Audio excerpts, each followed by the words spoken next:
Hello guys, আপনারা দেখবেন কিভাবে পাটের বীজ জমিতে ছিটানো হচ্ছে। তারপর সেগুলোকে মই দিয়ে সারা জমি মিশিয়ে দেওয়া হচ্ছে এবং কিছুদিন পর এই পাটগুলো দেখেন কত বড় হয়ে গেছে এবং সার প্রয়োগ করছে পাটের জমিতে। এবং তার কিছুদিন পর দেখেন আপনারা এই যে কত সুন্দর উপযুক্ত পাট হয়ে গেছে। আসলে পাটের জমি দেখতে খুব সুন্দর লাগে।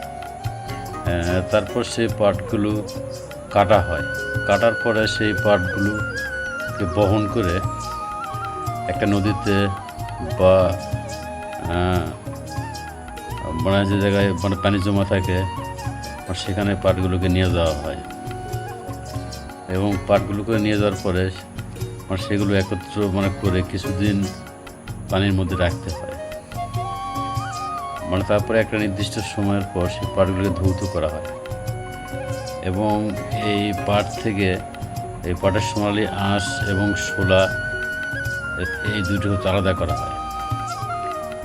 এই দুটো হচ্ছে আলাদা করা হলে আপনারা দেখেন এবং সেই পাটগুলোকে সোনালি আঁশ ছেড়ে নেওয়ার পরে সেই পাটগুলোকে কিছুদিন এত রোদের মধ্যে পাটগুলো ভালো করে শুকানো হয়। এই পাটগুলো শুকানো হয়ে গেলে পাটগুলো বাজারে বিক্রি করা হয় এবং সেখান থেকে এই পাটগুলো আবার সব জুট মিল সেই পাটগুলোকে কিনে নিয়ে যায়।